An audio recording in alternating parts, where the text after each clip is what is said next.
بيبدأ الفيلم سنة 1944 أيام الحرب العالمية التانية في فنلندا. ده كوشيه بطل حرب سابق قضى حياته كلها في الحرب، فقرر يبعد ويعيش لوحده بعد ما عيلته كلها ماتت بسبب الحرب، واشتغل في التنقيب عن الذهب وما عادش فارق معاه مين اللي يكسب أو يخسر في الحرب. وبتمر الأيام والحرب لسه شغالة وهو ولا هنا، فقد الأمل في كل حاجة. وبعد فترة وهو بيحفر في الأرض لقى أخيرا كمية كبيرة من الذهب، فما كانش مصدق من الفرحة، فخرج الذهب وجهز نفسه عشان يرجع تاني لمدينته. وهو ماشي في الطريق لقى دورية من الجيش الألماني في طريقه، ففضل ماشي جنبهم وهم بيبصوا عليهم مستغربين لحد ما وصل لقائد السريه اللي فضل باصص له، وكوشيه كمان بيبص له، فعدى من جنبه من غير ما يقتله. فالجندي ده اسمه وولف لسه هيقتله، فالقائد اللي اسمه مولر بالمناسبه قال له سيبه يمشي، كده كده هيموت. وكملوا طريقهم وكوشيه كمل طريقه هو كمان، فلقى عربيه متعطله تبع السريه، فبينزلوه من على الحصان وفضلوا يفتشوا في شنطه. فكوشيه بيمشي الكلب بعيد عشان ما يتقتلش، فبيضربوا عليه نار محدش بيصيبه. فمولر سمع ضرب النار ضحك، افتكر انهم قتلوه. فالجندي بيقول لكوشيه شكرا على الذهب، وقبل ما يقتله كوشيه جاب اخره منهم ورشق السكينه في دماغه وخرجت من الناحيه التانيه وخلص على التانيين.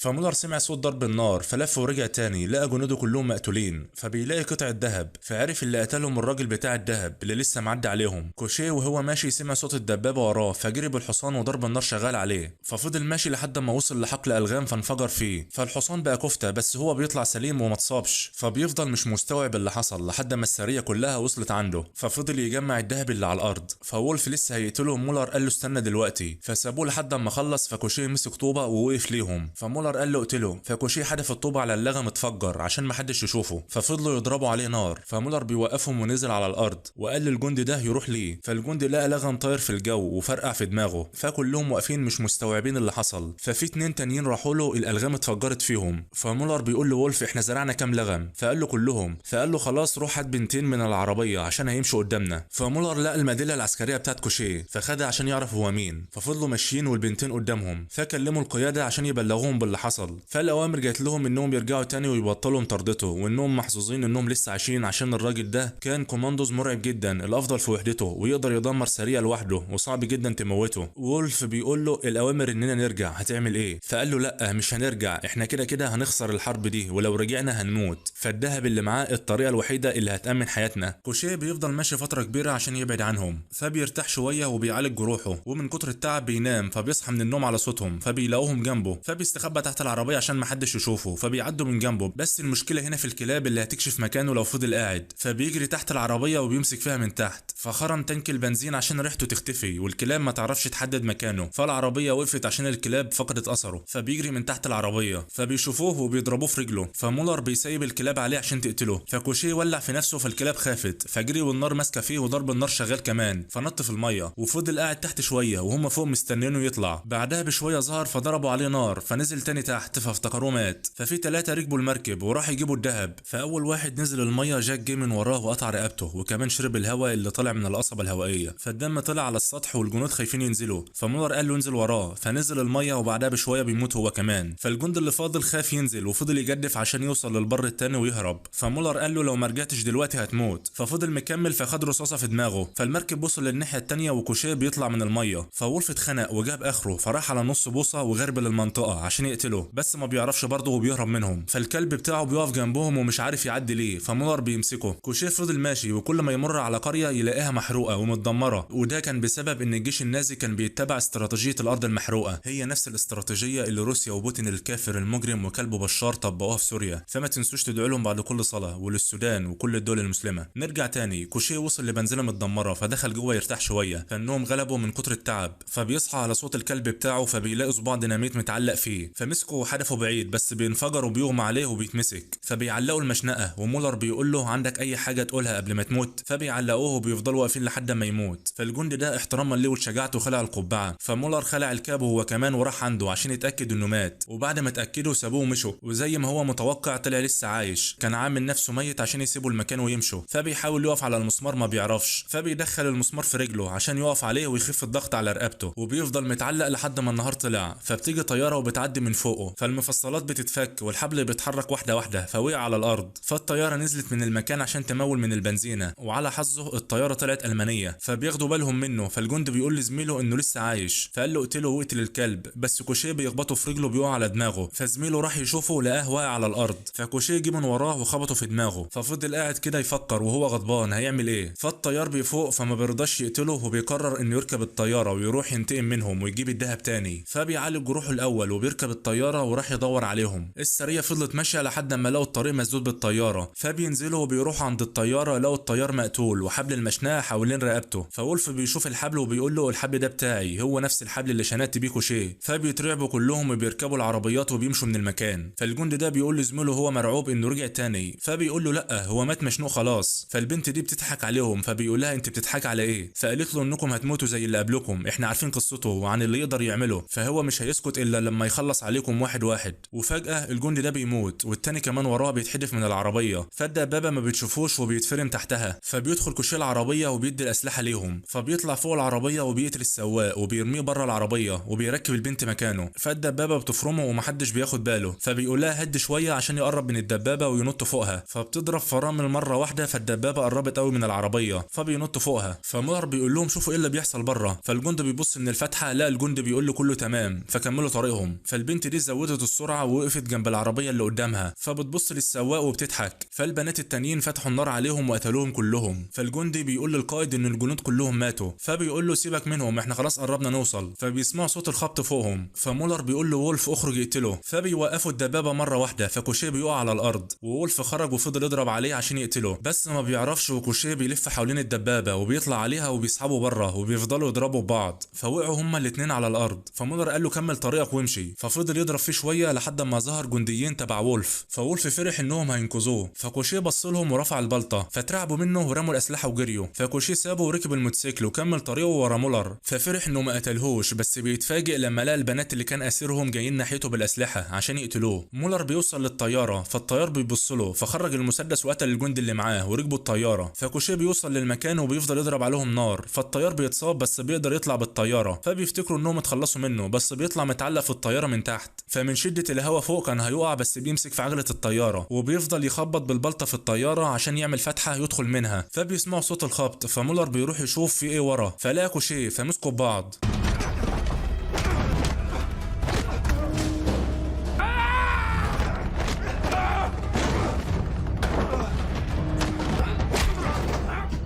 كوشيه سابه يضرب فيه شويه، واخر ما اتخنق منه وداه فسحه صغيره مع القنبله واتفجرت بيه. فلقى الطياره بتنزل تحت بسرعه، فراح الكابينه لقى الطيار مات. فبيدور على اي باراشوت عشان ينط من الطياره ما لقاش، فربط نفسه بالحبل بسرعه فالطياره رشقت في الارض. بيظهر مجموعه من الجنود فبيجهزوا عشان شافوا دبابه المانيه جايه عليهم، بس بيتفاجئوا لما بيلاقوا اللي سايقها شويه بنات وكمان متعلق فيها وولف. كوشيه بيطلع لسه عايش وبيركب الموتوسيكل وجنبه الكلب بتاعه، وبيروح على افخم بنك وبيدخل جوه وبيحط كل الدهب في حسابه بكل شياكه، وبيخلص الفيلم. اهم حاجه ما تنساش الاشتراك في القناه. سلام.